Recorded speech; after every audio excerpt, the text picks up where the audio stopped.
Update. Am I the a-hole for not helping a woman who had a baby with my ex-husband get benefits? Original post. I wrote this over a year ago when I first found out about the situation. Tried to post it in another group, but it wouldn't let me. I'm posting here now because I came across it in my posting history and really wanted to know what others think. Thanks in advance for any help you can suggest. So my 43 ex-husband Duke 54 and I divorced because he habitually cheated on me. We were divorced a little over 2 years when he died in a motorcycle accident.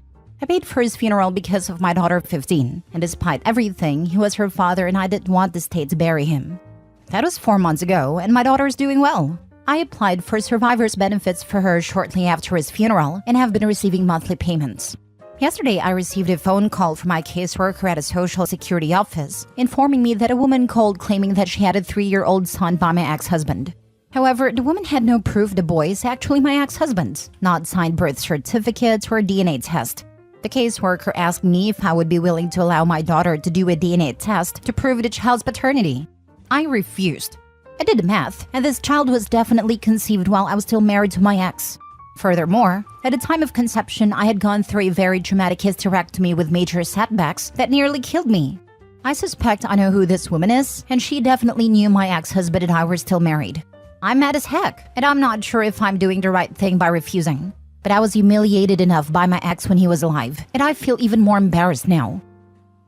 Now for the top comments before reading the updates. Might have already been said, but if the mother knew the kid was his, why did she wait 3 years to claim support from the father? Yes, any mother who has child support entitled to them deserves every penny.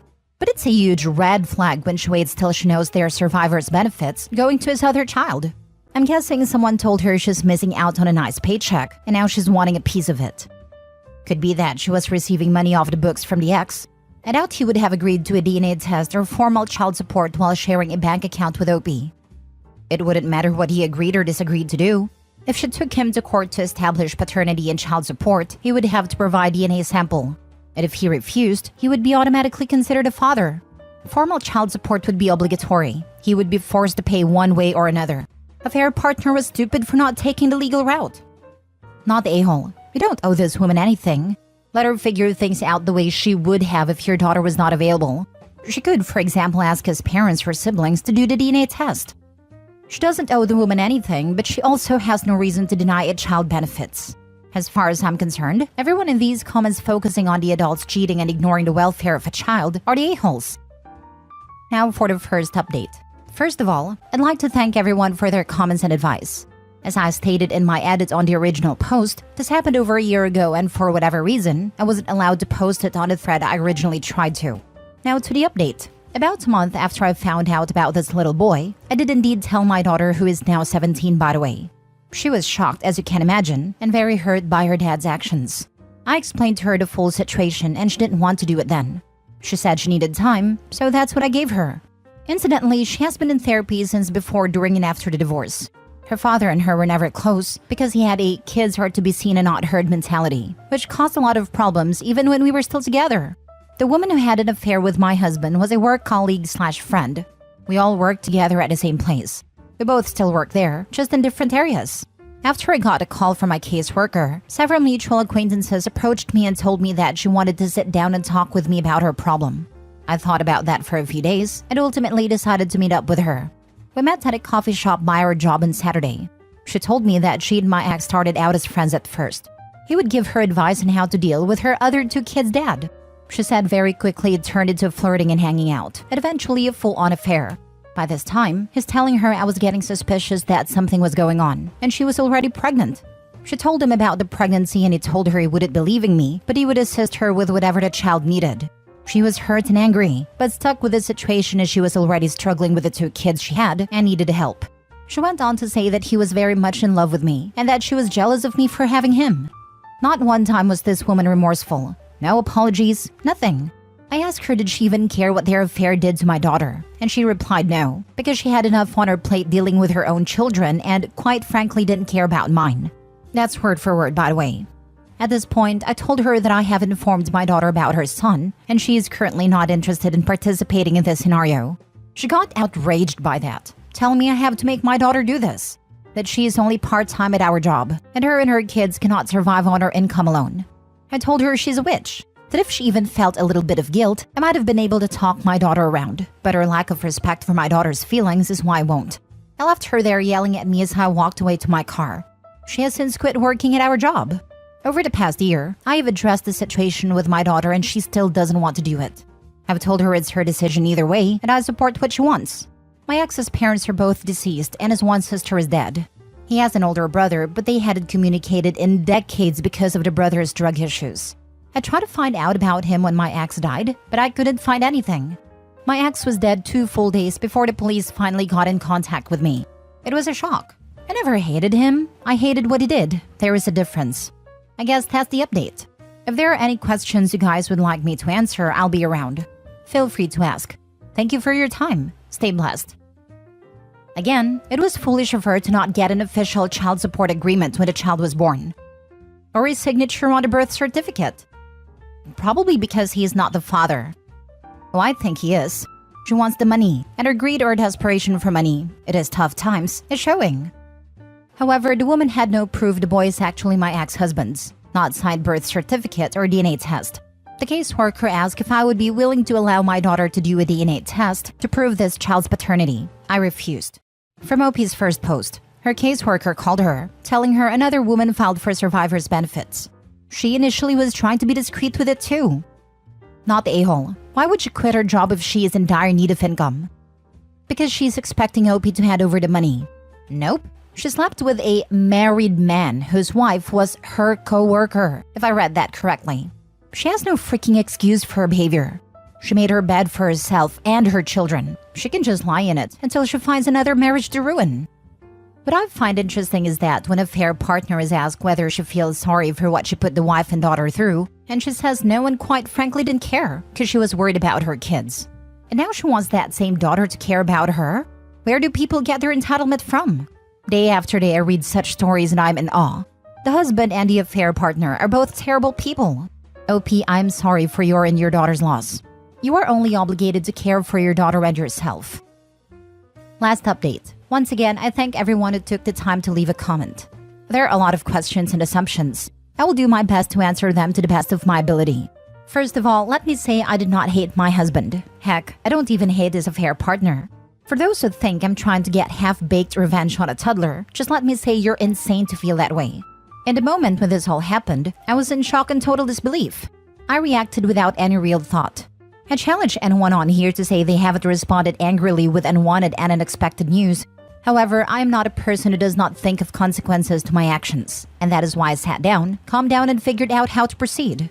I talked to both my mom and my brothers before I talked to my daughter. They were also in shock, but urged me to talk to my daughter and get her input on this situation. As I said in my first update, my daughter has been in therapy before, during, and still after the divorce. I suggested to her to talk to her therapist about this. She did. Based on my daughter's feelings of being adamantly opposed to being involved, her therapist suggested I give her time and I have. My daughter is a sweetheart, and I'm not saying this about her because she's mine. But it has been a lot for her to deal with at one time. I'm sure in the end she will change her mind, but I refuse to bully her into it. It has to be 100% her decision. Some of you think I hate my ex-husband, and I'm using this situation to get back at him. I do not. I hated what he did. That is all. My ex and I talked at least twice a week. We had disagreements, sure, like other people. I wish he would have told me honestly. The affair had long been out the bag. I'm not going to say I would have enjoyed hearing it, but at least we would have known. See, we're too busy living and oftentimes we subconsciously think everything will work out for the best. It never goes that way though, does it? If he would have told us, we could have long got over any shock, hurt or resentment, and possibly the kids could have long ago met each other. I would have known about the boy, and we all would have been better prepared when he died. Who knows? But I'm no longer angry or hurt. Please believe me when I tell you that I want an amicable solution to this as much as you do. That day in the coffee shop with her, I once again reacted, but I'm human with feelings and emotions just like all of you. My ex-husband had no one else but us. As I said, he has a brother who's on drugs who I spent weeks trying to locate and couldn't. I would never have let him be buried by the state, because at the end of the day, we still loved him. I was married to him for 17 years for Pete's sake. I don't understand what some of these people want her to do. Is she supposed to pin her 17-year-old daughter down and forcibly take a cheek swab or something? The daughter has been told, and the daughter has made her decision. They both have every right to be angry. Like, I feel sorry for the toddler of the affair partner. That child had absolutely no say in how it was brought into the world. However, I agree with Opie. It's really not her place to be worrying about somebody else's child at the detriment of her own. Maybe when the daughter gets a little bit of age under her belt, she'll be interested in taking the DNA test. Maybe not. But it certainly isn't a black and white situation. People who are pretending like it is come across like they're probably children to me. There were so many people arguing in comments that she should have covertly done the test on her teenage daughter. It's fine, no need to even tell her. Like, dude, arguing that a woman lies to her teenage daughter about her own bodily autonomy and how her genetic information is being used is far worse than denying a toddler you aren't responsible for. It has to prove paternity. Opie doesn't have a responsibility to the toddler, and his own mom had nearly 4 years since conception to prove his paternity. But she does have a responsibility to make sure her own child is safe and comfortable. I'm a social worker, and I just recently helped a father give a sample for a paternity test, and it involved so many steps that couldn't have been forced. Taking passport quality photos, filling in and signing the form in full in the presence of a justice of the peace, a good 30 seconds cheek swab. If you don't want it done, it really couldn't be. Last story. Am I the a-hole for telling my daughter's boyfriend that she was cheating? I, 36 male, divorced my wife, 36 female, a few months ago as she cheated on me with another man, and she took our kids with her. I have 2 sons and a daughter, Nick 16-year-old, Mikhail 14-year-old, and Haley 15-year-old. My eldest son Nick died due to drug overdose. Mikhail and Haley visit me very often. They've always preferred me over their mother. Haley sometimes likes to stay the night and bring her friends or her boyfriend Han 16-year-old over.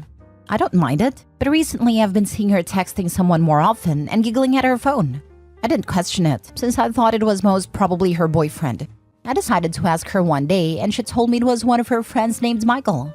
I didn't really question any further after she said it was a friend, but I was a little suspicious.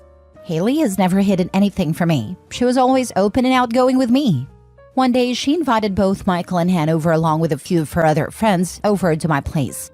My son was in my room with me. We were just chatting while I was folding laundry. I felt like asking Mikhail if he knew anything about Haley and Michael, since she was really touchy with Michael whenever they were together alone. I've even seen them cuddling. I let my curiosity get the best of me and I asked Mikhail about them. Mikhail froze for a moment and looked me dead in the eyes.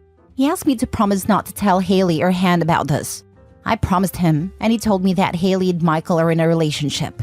Haley didn't want Han to find out, and she and Michael had a deal to act like friends around Han. Han's family was wealthy, and Han gets Haley nice gifts really often, and that's why Haley didn't want to break up with him. Hearing all this made me really upset with Haley. I didn't expect that from her.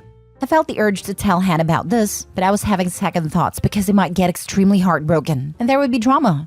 But if this continues, it would lead to something much worse. I asked my son if he has any evidence to back this up, and he said there were pictures of Haley and Michael on our laptop. Haley and Mikhail stay in my 2 guest bedrooms upstairs whenever they come over. I went to Haley's room since she was distracted downstairs. Her laptop was on her desk. I knew it was wrong to look through her personal things, but I had to do this before I confront her.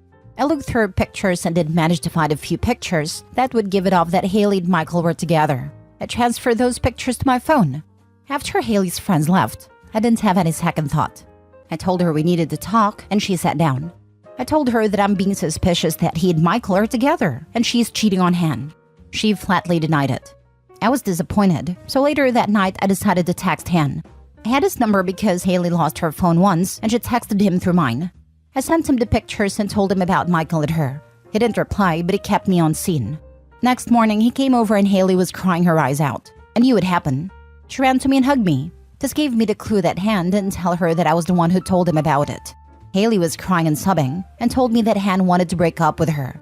I asked Han why, and he just gave me a smile and said that it wasn't working out between them. He thanked me before leaving. I still feel terrible about what I did, but it had to be done. Am I the a-hole? Now for the top comments before reading the mini update.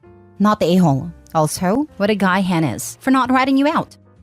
Not the a-hole, but you should use this as a teaching moment with your daughter concerning her moral behavior. It seems as if she learned this behavior from her mother. If you don't intervene, your daughter will more than likely repeat this behavior in her future relationships. Not the a-hole. Everyone should learn that horrible actions have awful consequences. I agree, but you need to talk to your daughter about how she should treat people. Otherwise, this hasn't taught her anything. It won't change anything. She was keeping him around for the gifts. She liked him as a provider, not a man. Maybe would even marry him while cheating on him. What she is sad about is that he broke up with her. Not that she lost him, but that she was rejected by someone and lost all those future expensive things. The father should have been honest with her and shown his disapproval. Maybe then she would learn, because just a simple talk won't change anything. If he would show her that she was hurting Han like her mother hurt her father, then maybe then she would learn. Mini update. I had a long talk with her after this. I told her the truth and everything that happened. Mikhail didn't take it to heart and things were fine with him, though he did get a little upset. But Haley said I ruined her relationship. She learned her lesson. I do agree with people who said I was the a-hole. I shouldn't have done that. I did that as she was taking the same steps as my wife. I know it was wrong.